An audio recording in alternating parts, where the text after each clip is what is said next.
നമുക്കൊരു വാക്ക് പ്രാർത്ഥിക്കാം. പിതാവിൻ്റെയും പുത്രൻ്റെയും പരിശുദ്ധാത്മാവിൻ്റെയും നാമത്തിൽ തന്നെ ആമേൻ. ഈ ആമേൻ ഇച്ചൂടൊന്ന് ശക്തിയായിട്ട് പറയാം. ആമേൻ. അതേ കർത്താവേ എന്നാണ്, യെസ് ലോഡ് എന്നാണ് എൻ്റെ അർത്ഥം. ഞാനിവിടെ ഇരുന്നപ്പോൾ ചില ചിന്തകൾ എൻ്റെ മനസ്സിൽ കൂടെ കടന്നു വന്നു. അത് ഞാനൊന്ന് പറഞ്ഞോട്ടെ. ഈ പട്ടണത്തിൻ്റെ കത്തീഡ്രലിൽ ഒരു പഞ്ചാബി ഹല്ലേലൂയ എത്ര ശക്തമായിരുന്നു പ്രിയരേ. അത് ഒരു കാര്യം ഞാൻ അസന്നിഗ്ധമായി പറയാൻ ആഗ്രഹിക്കുകയാണ് പ്രിയരേ. നാം അനുഭവിക്കുന്നതെല്ലാം സുവിശേഷത്തിൻ്റെ മുന്നേറ്റം കൊണ്ട് മാത്രം. ഈ ഗാന ശുശ്രൂഷ നിർവഹിച്ച ഈ ശുശ്രൂഷയിൽ പങ്കെടുത്ത എല്ലാ പ്രിയപ്പെട്ടവരുടെയും ജീവിതത്തിൽ സുവിശേഷം ആണ് പാടാൻ അവരെ സാധിപ്പിച്ചത് എന്ന് ഞാൻ ഓർക്കാണ്. All what we enjoy today is simply because of the gospel. അത് നമ്മൾ മറക്കരുത് പ്രിയരേ. നമ്മുടെ ജീവിതത്തിൻ്റെ എല്ലാ നന്മകളും നാം അനുഭവിക്കുന്നത് മുഴുവൻ സുവിശേഷത്തിൻ്റെ മുന്നേറ്റം കൊണ്ട് മാത്രം. ഹല്ലേലൂയ, ആമേൻ കർത്താവേ, ആമേൻ. പ്രിയരേ, ഇത് വാസ്തവത്തിലൊരു ചരിത്ര നിമിഷമാണ്, അല്ലെങ്കിൽ ഇതൊരു പുണ്യഭൂമിയാണ് എന്നൊക്കെ ഞാൻ ഇവിടെ നിന്ന് ഓർക്കുകയായിരുന്നു. ഏതാനും വർഷങ്ങൾക്ക് മുമ്പ് ഒരു പഞ്ചാബി മാരാമൺ കൺവെൻഷനിൽ എഴുന്നേറ്റ് നിന്നു. ഒരു ഹിന്ദു പഞ്ചാബി മാരാമൺ കൺവെൻഷനിൽ എഴുന്നേറ്റ് നിന്നു. അദ്ദേഹം കാവി വസ്ത്രമാണ് ധരിക്കുന്നത്. അദ്ദേഹം പറഞ്ഞു, ഈ വാസ്തവത്തിൽ ഏറ്റവും പ്രസിദ്ധമായ മാരാമൺ കൺവെൻഷനിൽ അദ്ദേഹം എഴുന്നേറ്റ് നിന്ന് പറഞ്ഞു, നിങ്ങൾ 2000 വർഷമായിട്ട് സുവിശേഷം കേൾക്കുന്നു. നമ്മുടെ തൊട്ടയൽവക്കത്ത്, നമ്മുടെ അയൽവാസികളെന്ന് നമുക്ക് പറയാവുന്ന ഒരു രാജ്യത്ത് ഹിന്ദുക്കൾ സുവിശേഷം യേശു ക്രിസ്തു എന്നൊരു വാക്ക് ഒരു പ്രാവശ്യം പോലും കേട്ടിട്ടില്ലാത്തവരുണ്ട്. അവരെക്കുറിച്ച് ഭാരമുണ്ടോ എന്ന് ചോദിച്ചു. Do you have any concern about people who have not heard the name Jesus once? ഒരു പ്രാവശ്യം ജീസസ് എന്ന വാക്ക് കേൾക്കാത്ത നമ്മുടെ അയൽ രാജ്യമായ നേപ്പാളിനെ കുറിച്ച് നമുക്ക് ഭാരമുണ്ടോ എന്ന് അദ്ദേഹം ചോദിച്ചു. പ്രിയരെ, ഇതൊരു സംഭവ കഥയാണ്. ഈ യോഗത്തിൽ ഒരമ്മ തൻ്റെ മകനെ മടിയിൽ വെച്ചുകൊണ്ട് ഈ യോഗത്തിൽ താൻ ഈ പ്രസംഗം കേൾക്കുകയാണ്. സാധു സുന്ദർ സിംഗിൻ്റെ ഈ ആഹ്വാനം സ്വീകരിച്ചുകൊണ്ട് ഈ മാതാവ് മുന്നോട്ട് കടന്നു വന്നു. എന്നിട്ട് ഒരച്ഛൻ്റെ പ്രത്യേക സഹായത്തോടുകൂടെ സാധു സുന്ദർ സിംഗിനോട് പറയുന്നു, ഈ മകൻ്റെ മേൽ കൈവച്ച് പ്രാർത്ഥിക്കണം. സാധു സുന്ദർ സിംഗ് അച്ഛനിൽ നിന്നുള്ള പരിഭാഷയിൽ കൂടെ മനസ്സിലാക്കുന്നു, അമ്മ ഒരു മകനെ സമർപ്പിക്കുകയാണ്. വളരെ ചെറുപ്പത്തിലെ മോഹനസുന്ദര സ്വപ്നങ്ങളോടുകൂടെ വളർത്തിക്കൊണ്ടുവരുന്ന മകനെ ഈ സുവിശേഷത്തിൻ്റെ വെല്ലുവിളി കേട്ടുകൊണ്ട് ഈ അമ്മ ദൈവത്തെ ഭയപ്പെടുകയും ദൈവത്തെ സ്നേഹിക്കുകയും ദൈവത്തെ സേവിക്കുകയും ചെയ്യുന്ന ഒരു സാധാരണ അമ്മ ചട്ടയും മുണ്ടും മാത്രം ഉടുത്തുകൊണ്ട് മുന്നോട്ട് വന്നു. ഈ മകന് വേണ്ടി പ്രാർത്ഥിക്കാൻ പറയുന്നു. അച്ഛൻ പറഞ്ഞ അനുസരിച്ച് സാധു സുന്ദർ സിംഗിന് മനസ്സിലാക്കുന്നു. സാധു സുന്ദർ സിംഗിൻ്റെ ഒരു വാചകം, പ്രിയ മാതാവേ, ഞാൻ പ്രാർത്ഥിക്കുമ്പോൾ ദൈവം പ്രാർത്ഥന കേട്ടെന്ന് വരാം. ഈ നിങ്ങളുടെ മകൻ ഒരു സുവിശേഷകനായി മാറും. അന്ന് ദുഃഖം തോന്നരുത് എന്ന് അദ്ദേഹം പറഞ്ഞു. കാരണം മകനെയൊക്കെ വളർത്തുന്നത് എന്തിനാ? വലിയ പ്രതീക്ഷകളല്ലേ, സ്വപ്നങ്ങളല്ലേ നമുക്ക്. അവരെ വളർത്തുന്നത് അതിനു വേണ്ടിയാണല്ലോ. അതുകൊണ്ട് അമ്മയോട് ഇത് പറയാൻ അച്ഛനോട് പറയുന്നു, അച്ഛൻ ഇത് പറയുന്നു, അമ്മ പറയുന്നു, പ്രാർത്ഥിക്കൂ, നിങ്ങൾ പ്രാർത്ഥിച്ചു. പ്രിയരെ, ഈ അമ്മ ഈ സംഭവം മകനോട് പറഞ്ഞിട്ടില്ല. ഇവൻ ചെറുപ്പത്തിലെയാണ്, മകനോട് പറഞ്ഞിട്ടില്ല. ഈ അമ്മയുടെ പ്രാർത്ഥന തുടർന്നു. അമ്മ പ്രാർത്ഥിച്ച് പ്രിയരെ, മാർത്തോമാ സഭയിൽ നിന്ന് നേപ്പാളിലേക്ക് ആദ്യം കടന്നുപോയ ഒരു മിഷണറിയാണ് വാസ്തവത്തിൽ കുഞ്ഞുകുട്ടി അത്യാൽ എന്ന അച്ഛൻ. ഇന്ന് കാഠ്മണ്ഡു ദേവാലയം പള്ളിക്കകത്ത്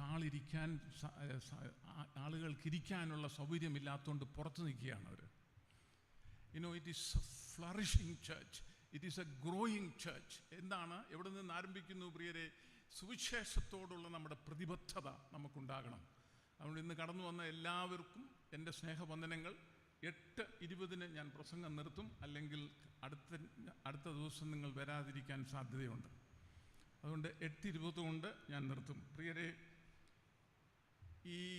ഈ ഫ്രണ്ട്സ് മിഷണറി പ്രെയർ ബാൻഡുമായിട്ട് ഏതാനും വർഷങ്ങളായിട്ടുള്ളൊരു ബന്ധമുണ്ട്.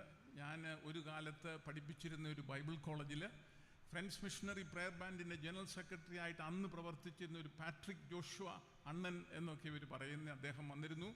അദ്ദേഹം നിർബന്ധമായിട്ട് എന്നോട് പറഞ്ഞു, Thampi, you must come and visit the mission field. ഇവിടെ ഒരു ആഹ്വാനം നൽകി. പ്രിയരെ, ഞാൻ ആത്മാർത്ഥമായിട്ട് നിങ്ങളോട് പറയുകയാണ്, നിങ്ങൾ മിഷൻ വയലുകളിൽ പോകണം, കുഞ്ഞുങ്ങളെ പറഞ്ഞയക്കണം, ഒന്ന് കണ്ട് മടങ്ങണം. ഇത് വളരെ ആവശ്യമാണ്. ഞാനങ്ങനെ ഈ സദേൺ ഗുജറാത്ത് ഡാങ്സ് ഡിസ്ട്രിക്റ്റിൽ ഞാനൊന്ന് യാത്ര ചെയ്തു. അന്ന് ഞാൻ ഇച്ചിരി ചെറുപ്പമാണ്. ഒരു സ്ഥലത്തു നിന്ന് ഒരു മിഷണറി എന്നെ ബസ്സെ കയറ്റി വിട്ടു. ആ ബസ് വനത്തിൽ കൂടെ കടന്നു പോകുന്നത്. ആദിവാസികൾക്ക് വേണ്ടിയുള്ള ഒരു സ്പെഷ്യൽ ബസ്സാണത്. അത് വനത്തിൽ കൂടെ കടന്നു പോകുന്നത്. ഈ ബസ്സിൽ കയറുമ്പോൾ ഞാൻ മാത്രമേ ഉള്ളൂ ബസ്സിൽ. ഡ്രൈവറുണ്ട്, കണ്ടക്ടറുണ്ട്, ഞാൻ മാത്രമേ ഉള്ളൂ. ആ വനാന്തരങ്ങളിൽ കൂടെ ഇങ്ങനെ കടന്നു പോകുന്നു. മുഴുവൻ ഇരുട്ടാണ്, ചുറ്റും ഇരുട്ടാണ്. അതുപോലെ തന്നെ ഇടയ്ക്ക് വെച്ച് വഴിതെറ്റി. ഡ്രൈവർ പറയുന്നു വഴിതെറ്റി. ഉടനെ കണ്ടക്ടർ മണി അടിച്ചത് പുറകോട്ട് വണ്ടി മാറ്റുന്നു. അത് കഴിഞ്ഞ് പിന്നെ വഴി നേരെ ആക്കുന്നു. ഇങ്ങനെ പോകുന്നു. ഞാൻ തന്നെ ഉള്ളൂ. എൻ്റെ ഉള്ളിൽ ആധിയുണ്ട്, ദൈവമേ, ഇനിയും എൻ്റെ മക്കളെയും കുഞ്ഞുങ്ങളെയും എൻ്റെ ഭാര്യയൊക്കെ കാണാൻ സാധ്യതയുണ്ടോ എന്ന് എൻ്റെ മനസ്സിൽ ആകാംക്ഷയൊക്കെ ഉണ്ട്. കുറച്ചങ്ങോട്ട് കഴിഞ്ഞപ്പോൾ എൻ്റെ സഹയാത്രികർ, ആദിവാസികൾ, അവരുടേതാണ് ബസ്. അവർ കയറി വരികയാണ്. എങ്ങനെയാണ് കയറി വരുന്നറിയാമോ? കെട്ടുകണക്കിന് വിറക് കൊണ്ട് കയറുകയാണ് ബസ്സിലോട്ട്. അവർ നോക്കിയപ്പം ബസ് മുഴുവനും കാലിയാണ്. ഒരൊറ്റ ഒരുത്തന്നെ ഉള്ളൂ, അർദ്ധപ്രാണനായിട്ട് ഇങ്ങനെ അവിടെ ഇരിക്കുന്നു. അവന് ഇവിടുത്തുകാരനല്ലെന്നും അവർക്ക് മനസ്സിലായി. അതുകൊണ്ട് ഇങ്ങനെ ഈ വിറകുകളെല്ലാം കൊണ്ടുവന്ന് സീറ്റിലൊക്കെ നിറയ്ക്കുന്നു. എൻ്റെ തൊട്ടടുത്തും കൊണ്ടൊരു കെട്ട് വിറകം കിട്ടും. എന്നിട്ട് ആ ഒരു സ്ത്രീയാണ് എൻ്റെ മുഖത്തോട്ട് നോക്കി ഇരുന്ന് എന്നോട് പറയുകയാണ്, എനിക്ക് അങ്ങ് തോന്നിയതാ, ഒന്നും വിഷമിക്കാനില്ല, ഒരു കെട്ട് വിറക് കൂടുണ്ട്. ഞാൻ അവിടെ ചെല്ലുന്നു. ആദിവാസികളുടെ മുന്നേറ്റം നാം കാണണം പ്രിയരെ. കുഞ്ഞുങ്ങൾ സ്കൂളിൽ പോകുന്നില്ല. ആർക്ക് ഛേദം? അവർ പോയില്ലേ? പോകണ്ട. മാതാപിതാക്കൾക്ക് വിദ്യാഭ്യാസം ലഭിച്ചിട്ടില്ല. അതുകൊണ്ട് കുഞ്ഞുങ്ങൾക്ക് വിദ്യാഭ്യാസം നൽകണമെന്നുള്ള ഉത്തരവാദിത്വമോ അതിൻ്റെ പ്രാധാന്യമോ ഒന്നും അവർക്ക് മനസ്സിലാകുന്നില്ല. മിഷണറിമാർ അവരുടെ ഇടയിലേക്ക് പ്രവർത്തിക്കാൻ ഇറങ്ങുകയാണ്. ഈ കുഞ്ഞുങ്ങൾക്കൊരു ഭാവി ഉണ്ടാകണം എന്നുള്ള പ്രതീക്ഷയിൽ, ആഗ്രഹത്തിൽ സുവിശേഷം, ദൈവസ്നേഹത്തിൻ്റെ അനുഭവങ്ങൾ അവരോട് പങ്കുവയ്ക്കുന്നു. ഈ ഫ്രണ്ട്സ് മിഷണറി പ്രെയർ ബാൻഡിൻ്റെ മിഷണറിമാരൊക്കെ ചെയ്യുന്ന പ്രവർത്തനങ്ങൾ നമ്മൾ നേരിട്ട് കണ്ടറിയണം പ്രിയരെ. നവദമ്പതികൾ ഇറങ്ങുന്നു സുവിശേഷ വേലയ്ക്ക് വേണ്ടി. അവരവിടെ ചെന്നിട്ട് ജനങ്ങളെ തൊട്ടുണർത്തുന്നു. ഈ രാജ്യത്തിൻ്റെ ഭാവി നിർണയിക്കുന്നത് അവരാണ് പ്രിയരെ. അതുകൊണ്ട് ഈ ഫ്രണ്ട്സ് മിഷണറി പ്രെയർ ബാൻഡിൻ്റെ ഈ പ്രവർത്തനങ്ങൾ മുഖാന്തരം ഇന്ത്യയുടെ ചരിത്രം തിരുത്തിക്കുറിക്കുകയാണ്. ഇത് വളരെ പ്രസിദ്ധമായ ഒരു സുവിശേഷ സംഘടനയാണ്. അതുകൊണ്ട് എനിക്ക് വലിയ ആദരവും ബഹുമാനവും ഒക്കെ ഉള്ള ഒരു സുവിശേഷ സംഘടനയാണ് പ്രിയരെ. സുവിശേഷം മാത്രമാണ് നമുക്ക് ജീവൻ നൽകുന്നത്. ജീവനും സമൃദ്ധിയായ ജീവനും സുവിശേഷത്തിൽ കൂടെ മാത്രം. അത് നിങ്ങളുടെ ശ്രദ്ധയിൽ ഓർപ്പിച്ചുകൊണ്ട് ഞാൻ ഇന്ന് വളരെ ചുരുക്കമായിട്ട് നിങ്ങളോടുകൂടെ പങ്കുവയ്ക്കാൻ ആഗ്രഹിക്കുന്നത് നിലവിളി കേൾക്കുന്ന ദൈവം. നിലവിളി കേൾക്കുന്ന ദൈവത്തെക്കുറിച്ച് വാസ്തവത്തിൽ പുറപ്പാട് പുസ്തകത്തിൽ നമുക്ക് വളരെ പരിചയമുള്ളൊരു വേദഭാഗമാണിത്. പുറപ്പാട് പുസ്തകം 3-ാം അധ്യായം. മോശ മിദ്യാനിലെ പുരോഹിതനും തൻ്റെ അമ്മായിപ്പനുമായ യിത്രോവിൻ്റെ ആടുകളെ മേയിച്ചു കൊണ്ടിരിക്കുന്നു. മോശ വാസ്തവത്തിൽ എല്ലാവിധ സുഖസൗകര്യങ്ങളോടുകൂടെ സാമാന്യം തെറ്റില്ലാത്ത സാഹചര്യങ്ങളിലാണ് എന്നുള്ളതാണ് വാസ്തവത്തിൽ. അമ്മായിയപ്പൻ്റെ ആടുകളെ മേയിക്കുന്നു. അവൻ ആടുകളെ മരുഭൂമിക്കപ്പുറത്ത് ദൈവത്തിൻ്റെ പർവ്വതമായ ഹോരേബ് വരെ കൊണ്ടുചെന്നു. ദൈവത്തിൻ്റെ പർവ്വതം എന്നൊക്കെയും രേഖപ്പെടുത്തുന്നതിനൊക്കെ അർത്ഥങ്ങളുണ്ട് പ്രിയരെ. കാരണം അവിടെ ദൈവത്തിൻ്റെ ഇടപെടലാണ്. ചരിത്രത്തിൽ ദൈവം ഇടപെടുന്നു എന്നുള്ളതിന് ഒരു മുഖാന്തരമായിട്ട്, അല്ലെങ്കിൽ അതിന് ഒരുക്കുന്ന ഒരു ഭാഗമായിട്ടാണ് നമ്മൾ ഇതിനെ മനസ്സിലാക്കേണ്ടത്. അവിടെ യഹോവയുടെ ദൂതൻ ഒരു മുൾപടർപ്പിൻ്റെ നടുവിൽ നിന്ന് അഗ്നിജ്വാലയിൽ അവന് പ്രത്യക്ഷനായി.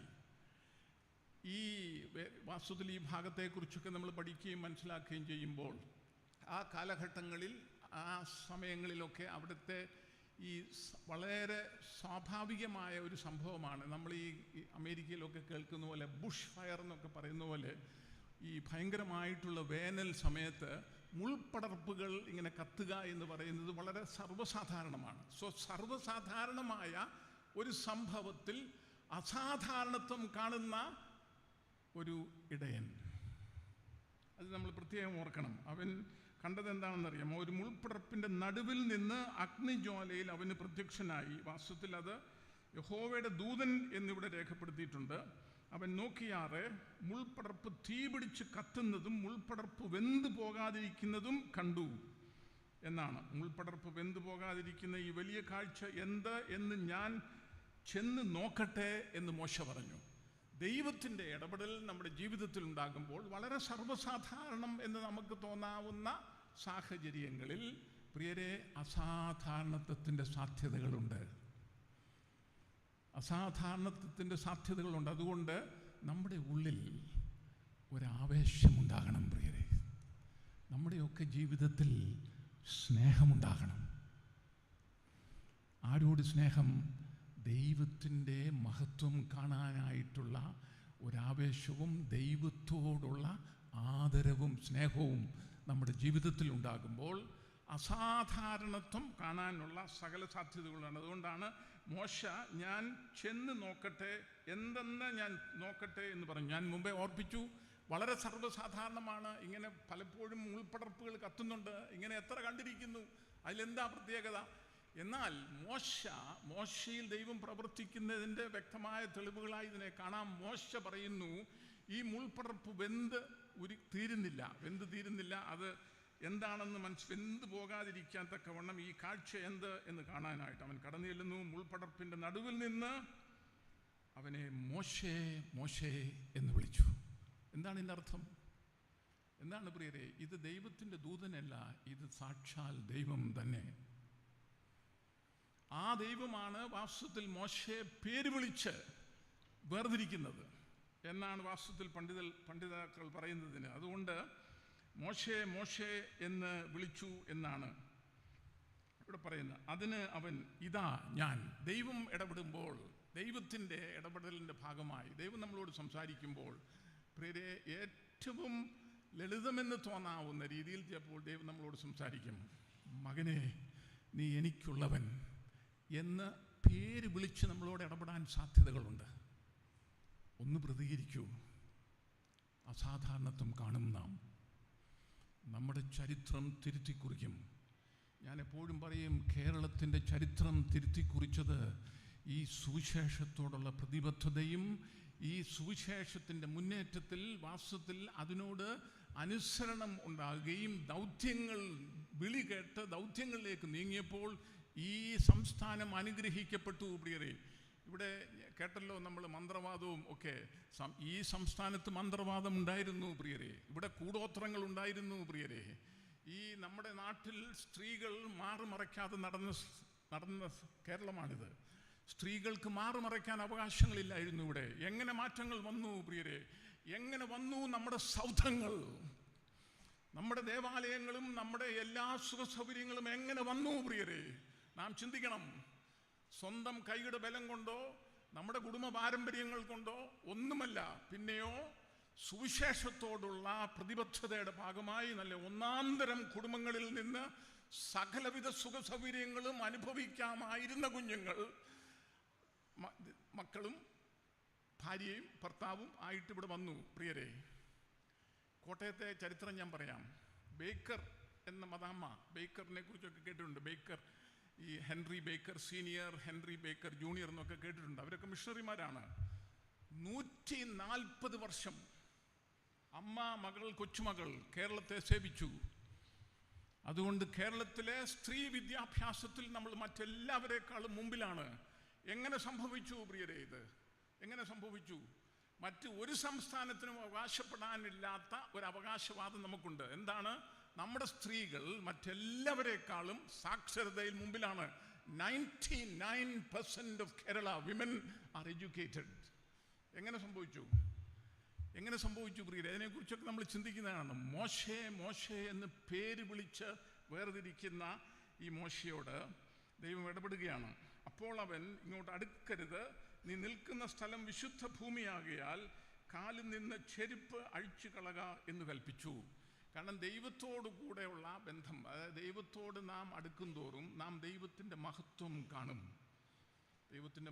കാണും. സംശയമൊന്നുമില്ല. അതുകൊണ്ടാണ് പറയുന്നത്, ഇത് വളരെ നിർണായകമായ നിന്റെ ചരിത്രത്തെ, നിന്റെ ദിശാബോധത്തെ തിരുത്തി കുറിക്കുന്ന ഒരു സംഭവത്തിലേക്ക് നീ നീങ്ങാൻ പോകുന്നു. അതുകൊണ്ട് ഒരു കാര്യം ചെയ്യും, ഭയഭക്തിയോടെ ആദരവോടെ നീ കടന്നു വരണം. അതാണ് പറയുന്നത്. അതുകൊണ്ട് നിന്റെ കാലിലെ ചെരുപ്പ് അഴിച്ചു കളയാൻ പറയുന്നു. നീ നിൽക്കുന്ന സ്ഥലം വിശുദ്ധ ഭൂമിയാകയാൽ കാലിൽ നിന്ന് ചെരുപ്പ് അഴിച്ചു കളയുക എന്ന് പറഞ്ഞു. ഞാൻ അബ്രഹാമിൻ്റെ ദൈവവും ഇസഹാക്കിൻ്റെ ദൈവവും യാക്കോബിൻ്റെ ദൈവവുമായി നിന്റെ പിതാവിൻ്റെ ദൈവമാകുന്നു എന്നരുളി ചെയ്തു. നമുക്ക് ഒരു ചരിത്രമുണ്ട് പ്രിയരെ. അബ്രഹാമിൻ്റെയും ഇസഹാക്കിൻ്റെയും യാക്കോബിൻ്റെയും ദൈവം നമ്മുടെ ജീവിതയാത്രയിൽ നമ്മോടുകൂടെ സഞ്ചരിച്ചു. അവൻ നമ്മുടെ സന്തത സഹചാരിയായിരുന്നു. നമ്മോടുകൂടെ സഞ്ചരിച്ച ദൈവം, വിശുദ്ധനായ ദൈവം, നീതിമാനായ ദൈവം, സ്നേഹനിധിയായ ദൈവം, വാക്കുകൾ ഈ തൻ്റെ വാഗ്ദാനങ്ങൾക്ക് മാറ്റമില്ലാത്ത ദൈവം നമ്മുടെ സഹചാരിയായി. എന്നിട്ട് ഈ വിശുദ്ധ ഭൂമിയാകയാൽ കാലിൽ നിന്ന് ചെരുപ്പഴിച്ചു കളയുക. എന്നിട്ട് താൻ തന്നെ പ്രഖ്യാപിക്കുന്നു താൻ ആരാണെന്ന്. അതാണ് ഞാൻ പറഞ്ഞത്, ദൂതനല്ല ഇടപെട്ടത്, ദൈവമാണ് ഇടപെട്ടത്. അതുകൊണ്ട് താൻ എന്നിട്ട് 7-ാം വാക്യം മുതൽ വളരെ പ്രധാനമായിട്ട് അവിടെ പറയുന്നു, യഹോവ അരുളി ചെയ്തത്, മിസ്രൈമിലെ എൻ്റെ ജനത്തിൻ്റെ കഷ്ടത ഞാൻ കണ്ടു. ഇങ്ങനെ 2 പ്രാവശ്യം കണ്ടു എന്നൊക്കെ പറഞ്ഞ് എൻ്റെ അർത്ഥം എന്നാ? കണ്ടു ചുമ്മാ ഒരു ഓളത്തിനിരിക്കട്ടെ. കണ്ടു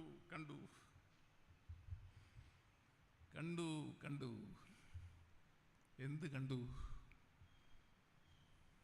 ഈ 2 പ്രാവശ്യം പറയുന്നതിൻ്റെ കാര്യമുണ്ട്. അത് വളരെ പ്രധാനമാണ്.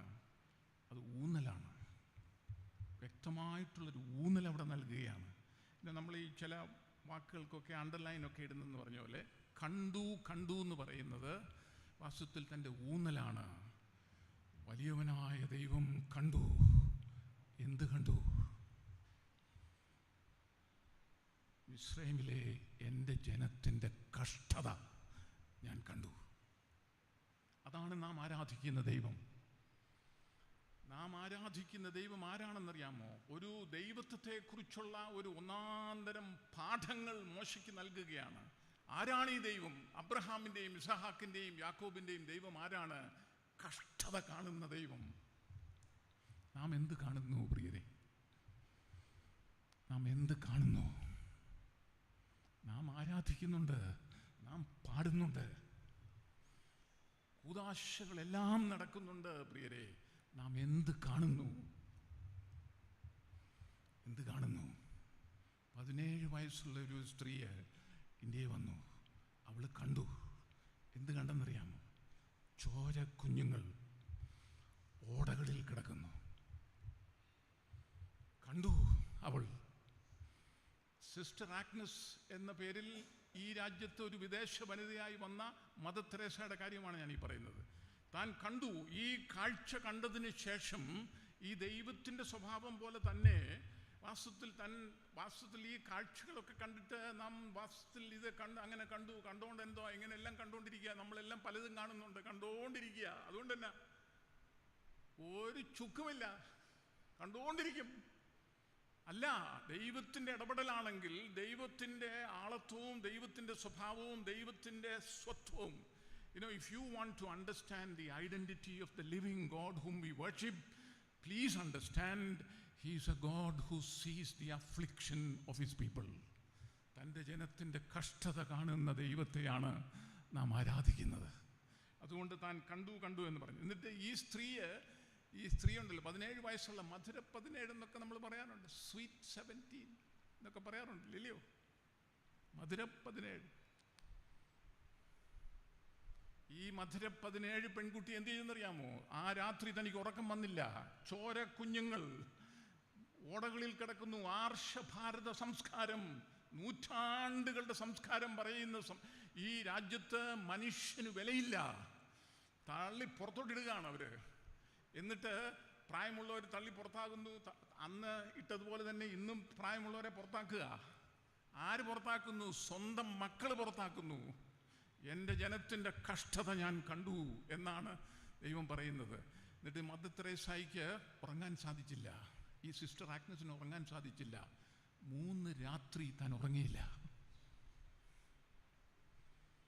വായിക്കണം പ്രിയരെ, മനസ്സിലാക്കണം. അത് കഴിഞ്ഞിട്ട് തന്നെ ദൈവത്തിൻ്റെ ആത്മാവിലൊരു പ്രേരണയുണ്ടായിട്ട് താനൊന്ന് പ്രാർത്ഥിച്ചു. 3 വാക്ക്.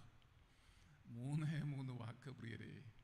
നമ്മുടെ ആത്മഭാരം ഏറുമ്പോൾ, നാം ദൈവസന്നിധിയിൽ തന്നെത്താൻ താഴുമ്പോൾ വാക്കുകൾ വിരളമാണ് പ്രിയരെ. അവിടെ സമർപ്പണമാണ് നടക്കുന്നത്, വാക്കുകളല്ല. വാക്കുകൾ. ഇപ്പം ഞാൻ പലപ്പോഴും പറയാറുണ്ട്, നമ്മുടെയൊക്കെ പ്രാർത്ഥനകൾ കേട്ടാൽ മുകളിലിരുന്ന് ദൈവം തമ്പുരാൻ ഉള്ള ഡിക്ഷണറി എല്ലാം തപ്പുക. എന്താ വാക്കുകളൊക്കെ അടിക്കുന്നറിയാമോ? പക്ഷെ എന്നാ വാക്കുകളുടെ ധോരണി. സമർപ്പണമില്ല അവിടെ. വാസ്തവത്തിൽ ഈ പുള്ളിക്കാരത്തി സിസ്റ്റർ ആഗ്നസ് പ്രാർത്ഥിച്ചെന്നറിയാമോ? ലോർഡ് യൂസ് മീ എന്നാണ്. അതാ പ്രാർത്ഥിച്ച, ദൈവമേ എന്നെ ഉപയോഗിക്കൂ. ഞാൻ ചെറുപ്പക്കാരോടൊക്കെ പറയും, നമ്മൾ ജീവിതത്തിൽ സ്വപ്നങ്ങൾ കണ്ടാൽ മാത്രം പോരാ, ആ സ്വപ്നങ്ങളോടുകൂടെ ആത്മാർത്ഥമായി ഒന്ന് പ്രാർത്ഥിക്കുക. അന്നേരം കാണാം ദൈവത്തിൻ്റെ മഹത്വം. അന്നേരം കാണാം സാധാരണക്കാരെ അസാധാരണത്വത്തിലേക്ക് നയിക്കുന്നത്. മദർ തെരേസ ഇന്ത്യയുടെ ചരിത്രത്തെ തിരുത്തിക്കുറിച്ചു പ്രിയരെ. എന്നിട്ട് ഈ മദർ തെരേസയുടെ ജീവചരിത്രം എഴുതിയിരിക്കുന്ന ആരാന്നറിയാമോ? ഏറ്റവും കൂടുതൽ വിറ്റഴിക്കപ്പെടുന്ന മദർ തെരേസയുടെ വാസ്തവത്തിൽ ജീവചരിത്രം എഴുതിയിരിക്കുന്ന ഒരു ഹൈന്ദവനാണ്. താൻ നേരിട്ട് കണ്ട കാഴ്ചകളിൽ നിന്ന് തന്നെ ഏറ്റവും കൂടുതൽ വിമർശിച്ചിരുന്ന ഈ ഹൈന്ദവൻ പണ്ടത്തെ നമ്മുടെ പഴയ ചീഫ് ഇലക്ഷൻ കമ്മീഷണറായിരുന്നു നവീൻ ചൗള. അദ്ദേഹത്തിൻ്റെ ബയോഗ്രഫി ഓഫ് മദർ തെരേസ ആണ് ഇപ്പോഴും fastest selling biography of Mother Teresa. ദൈവത്തിൻ്റെ മഹത്വം കാണുന്നു. അതാണിവിടെ. അതുകൊണ്ട് ഞാൻ എൻ്റെ ജനത്തിൻ്റെ കഷ്ടത കണ്ടു, ഊഴിയ വിചാരകന്മാർ നിമിത്തമുള്ള അവരുടെ നിലവിളിയും കേട്ടു. കണ്ടത് മാത്രമല്ല, അതുപോലെ താൻ നിലവിളിയും കേട്ടു. I have heard their cry എന്ന് പറയുകയാണ്. പ്രിയരെ, ജീവനായിട്ടുള്ള നിലവിളിയുടെ മൂർച്ച ഏറി വരികയാണ്. Just take an example of Kerala. I'm taking the example of Kerala because Kerala എന്ന് പറഞ്ഞാൽ നമ്മൾ എല്ലാം മിടുക്കന്മാരല്ലേ. ആഹാരാന്ന വിചാരം നമ്മൾ വളരെ മുമ്പിലാണ്. നമ്മൾ എല്ലാത്തിനും നമ്മൾ വളരെ മുമ്പിലാണ്. സത്യമായിട്ട് പറയാം, നമ്മൾ വളരെ മുമ്പിലാണ്. സാക്ഷരതയിലൊക്കെ വളരെ മുമ്പിലാണ്. പല കാര്യങ്ങളിൽ നമ്മൾ മുമ്പിലാണ്. മദ്യപാനത്തിൽ നമ്മൾ മുമ്പിലാണ്. ഇപ്പോൾ ദേ മയക്കുമരുന്ന് മുമ്പിലാണ്. The drug capital of India ആയിട്ട് മാറുന്നു കേരളം. ജീവനായുള്ള നിലവിളിയാണ് ഇവിടെ നടക്കുന്നത്. മാതാപിതാക്കൾ വരണ്ട് കഴിയുന്നു വീടുകളിൽ. മദ്യപാനം ഏറി വരുന്നു, വിവാഹമോചനം ഏറി വരുന്നു, ആത്മഹത്യയുടെ എണ്ണം ഏറി വരുന്നു. ജീവനായുള്ളൊരു നിലവിളി. പിന്നെ മാതാപിതാക്കൾ തനിച്ചായിരിക്കുന്നു, ആരുമില്ല, മക്കളെല്ലാം പോയി, എല്ലാം പറന്നു ഉയരങ്ങളിലേക്ക് പറന്നു. ദൈവത്തിന് സ്തോത്രം. ഇരുന്ന് കരയുക. മകനെ, മകളെ, മോളെ എന്ന് വിളിക്കാൻ കൊഞ്ചി വളർത്തിയ മക്കളുടെ ഒരു സ്വരം കേൾക്കാൻ അവർ വിഷമിക്കുകയാണ്. എൻ്റെ ജനത്തിൻ്റെ നിലവിളി ഞാൻ കേട്ടു, ഞാൻ അവരുടെ സങ്കടങ്ങൾ അറിയുന്നു. ഇതെല്ലാം നമ്മൾ മനസ്സിലാക്കണം. കഷ്ടത കണ്ടു, നിലവിളി കേട്ടു, അവരുടെ സങ്കടം ഞാൻ അറിയുന്നു എന്നൊക്കെ പറഞ്ഞിട്ട് നമ്മുടെ തമ്പുരാനായിട്ടുള്ള പറയുന്നു, എനിക്ക് അവരെക്കുറിച്ചൊരു ഭാരമുണ്ട്, അവർക്ക് ജീവനുണ്ടാകണം. ഞാൻ കേരളത്തിൽ നിന്ന് നോർത്ത് ഇന്ത്യയിലോട്ട് പോകാം. പ്രിയരെ, നോർത്ത് ഇന്ത്യയിലൊക്കെ എന്താ സംഭവിക്കുന്നറിയാമോ? നൂറ്റാണ്ടുകളായിട്ടുള്ള ദിവസക്കൂലിക്ക് യാതൊരു മാറ്റവുമില്ല. അവിടെ ചൂഷണം തന്നെ ചൂഷണമാണ്. ഇവർക്കൊന്നും യാതൊരു വിലയുമില്ല, നിലയുമില്ല, ഒന്നുമില്ല. അവിടെ പീഡിപ്പിക്കപ്പെടുന്നു, സ്ത്രീകൾ പീഡിപ്പിക്കപ്പെടുന്നു, സാധുക്കൾ പീഡിപ്പിക്കപ്പെടുന്നു. ഈ ജന്മിമാർക്ക് അവരുടെ സ്വന്തം ലാഭത്തിന് വേണ്ടി കിട്ടണമെന്നുള്ള വ്യാരത്തിൽ അവരെന്ത് ചെയ്യുന്നതെന്ന് ചോദിച്ചാൽ കൂലി കൂട്ടത്തില്ല. കൂലി കൂടുതൽ ചോദിച്ചാൽ അവരെ പീഡിപ്പിക്കും. ഇതൊക്കെ അവിടെ നടന്നുകൊണ്ടിരിക്കുകയാണ്. അവരെക്കുറിച്ച് ദൈവത്തിന് ഭാരമുണ്ടോ പ്രിയരെ? നമ്മൾ ചിന്തിക്കണം. അതുകൊണ്ട് ദൈവം തമ്പുരാൻ്റെ സ്വഭാവമായിട്ട്, ദൈവത്തിൻ്റെ ആളത്വമായിട്ട് തൻ്റെ ദൈവിക ബോധം, ഒരു ദൈവബോധം മോശയ്ക്ക് നൽകുകയാണ്. ഞാൻ ആരാണ് എന്ന് നീ മനസ്സിലാക്കണം എന്ന് പറഞ്ഞതിന് ശേഷം എന്തു ചെയ്യുന്നു? മോശയോട് പറയുകയാണ്, നീ പോകണം. അവരുടെ സങ്കടങ്ങൾ അറിയുന്നു. എന്നിട്ട് എനിക്ക് അവർ മിസ്രൈമ്യരുടെ കയ്യിൽ നിന്ന് വിടുവിപ്പാൻ, ആ ദേശത്ത് നിന്ന് നല്ലതും വിശാലവുമായ ദേശത്തേക്ക്, പാലും തേനും ഒഴുകുന്ന ദേശത്തേക്ക് അവരെ കൊണ്ടുപോകണം എന്നെനിക്ക് ആഗ്രഹമുണ്ട്. മകനെ, നിന്നെ ഞാൻ വേർതിരിക്കുന്നു. ദൈവത്തിൻ്റെ പദ്ധതിയുടെ ഭാഗമായി തീരുവാൻ. ഞാൻ പലപ്പോഴും പറയാറുണ്ട് പ്രിയരെ, നമ്മൾ വിചാരിക്കും നമുക്കൊന്നും സമയമില്ല, ഇതിനൊന്നും നേരമില്ല, നമ്മളെല്ലാം വളരെ ബിസിയാണ്. ഭയങ്കര ബിസിയാച്ചോ, ഭയങ്കര ബിസി. ദൈവം ഉയർത്തുന്നു. എവിടെ? ആയിരക്കണക്കിന് നോർത്ത് ഇന്ത്യൻസിനെ. അവർ കൈകൊട്ടി പാടുകയാണ്. ഇവിടെ പാട്ട് പാടിയപ്പോൾ ഏറ്റവും ശക്തമായിട്ട് കൈകൊട്ടിയതാരാ? ശ്രദ്ധിച്ചായിരുന്നോ? അവരുടെ ജീവനാണിത്. അവർ പാട്ടുപാടി. പ്രിയരെ, അവർക്ക് വൈദ്യസഹായം ലഭിക്കുന്നില്ല. അവർക്ക് മൈലുകൾ താണ്ടണം. വാസ്തവത്തിൽ ഇപ്പം ഒരു കുഞ്ഞിനെ പെട്ടെന്നൊരു അസുഖം വന്നു, ബ്ലൂ ബേബി, കുഞ്ഞിന് ശ്വാസം കിട്ടുന്നില്ല. എന്ത് ചെയ്യണം? 10, 40, 50 മൈല് പോകണം കുഞ്ഞ് രക്ഷപ്പെടണമെങ്കിൽ. അവരെന്ത് ചെയ്യുന്നറിയാമോ? ഈ കുഞ്ഞിനെ എടുത്തുകൊണ്ട് സാധാരണക്കാരായിട്ടുള്ളവരെ, വൈദ്യസഹായം ലഭിക്കാത്ത ഭാരതത്തിൽ എന്ത് ചെയ്യുന്നറിയാമോ? ആ കുഞ്ഞിനെയും കൊണ്ട് അടുത്ത മിഷണറിയുടെ വീട്ടിലോട്ട് ഓടും. അവിടെ മിഷണറി കൊച്ചിനെ കയ്യിലോട്ട് എടുത്ത് വെച്ചിട്ടുണ്ടല്ലോ, അറിയാവുന്നതെല്ലാം വെച്ച് അങ്ങ് പ്രാർത്ഥിക്കുമ്പോൾ ദൈവം അത്ഭുതം പ്രവർത്തിക്കും.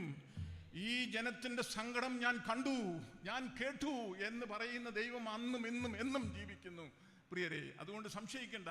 ഇതിൻ്റെ ഭാഗമാകാൻ ദൈവം നമ്മളെ വിളിക്കുന്നു പ്രിയരെ. നാം ഭാഗമാകാൻ വൈമനസ്യം കാണിച്ചാൽ ദൈവം ഉയർത്തും, ദൈവത്തിൻ്റെ ജനത്തെ ഉയർത്തും.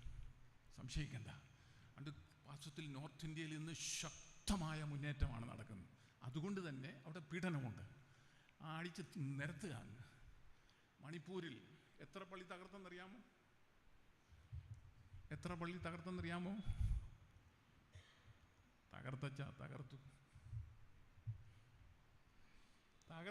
തകർത്തു. 250 മിനിമം പള്ളികൾ തകർത്തു. 70,000 ജനങ്ങളുടെ വീടുകൾ നിരത്തി.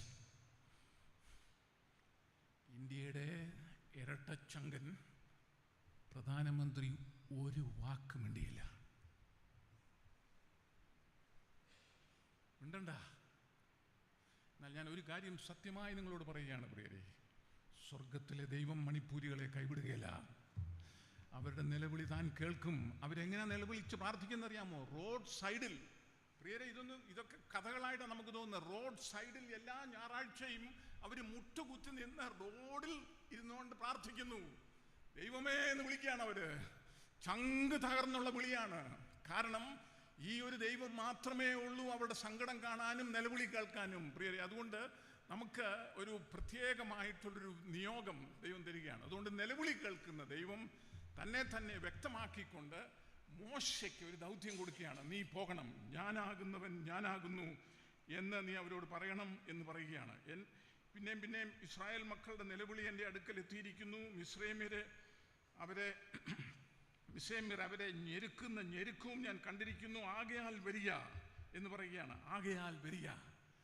നിങ്ങൾക്ക് ഒരു ഉന്നതമായ ഒരു ദൗത്യവും ഒരു നിയോഗവും ദൈവം തരികയാണ് പ്രിയരെ. നമുക്ക് എല്ലാവർക്കും ഒന്നും മിഷണറിമാരാകാൻ ഒക്കുന്നില്ല.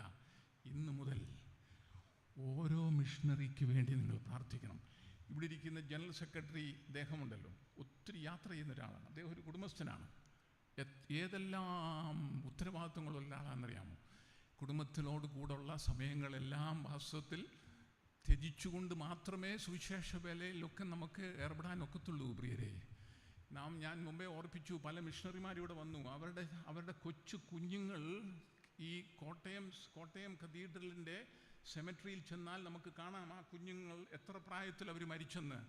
വളരെ ചെറുപ്പത്തിലെ, തീരെ ചെറുപ്പത്തിലെ ഇന്ത്യയിൽ വന്നിട്ട് അവർക്ക് മലമ്പനി വരുന്നു, മറ്റ് പല രോഗങ്ങൾ വരുന്നു.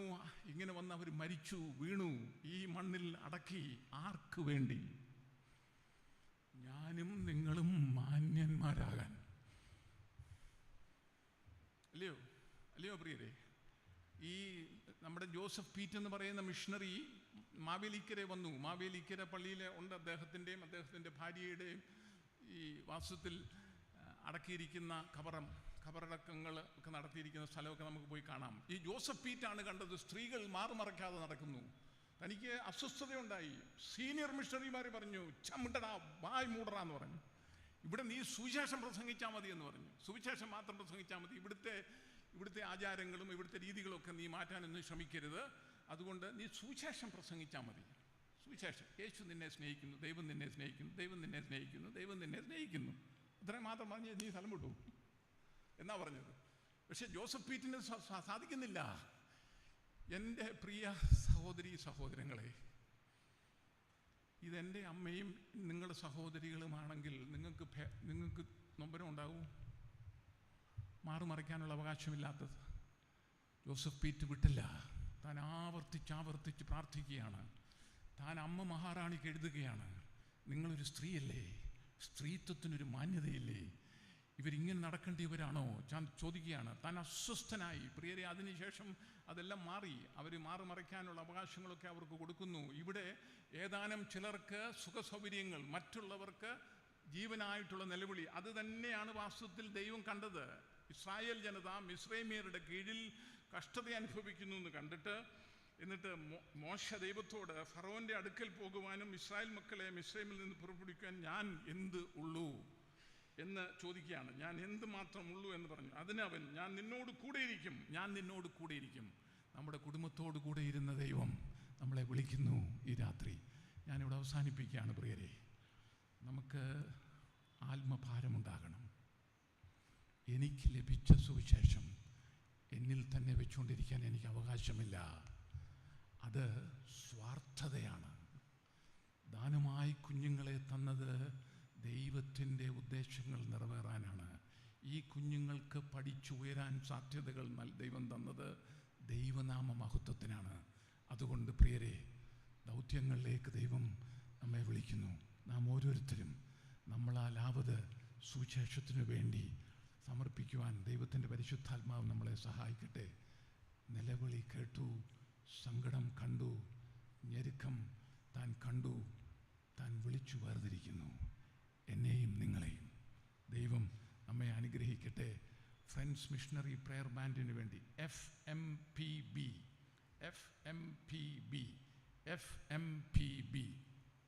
നിങ്ങളുടെ സിരകളിൽ ഭാഗമായി തീരട്ടെ പ്രിയരെ. ഈ സുവിശേഷ യോഗത്തിന് വേണ്ടി കടന്നു വന്ന ദൈവ തമ്പുരാൻ നിങ്ങളെ ഓരോരുത്തരെയും അനുഗ്രഹിക്കട്ടെ. ദൈവത്തെ മാനിക്കുന്നവരെ ദൈവം മാനിക്കും.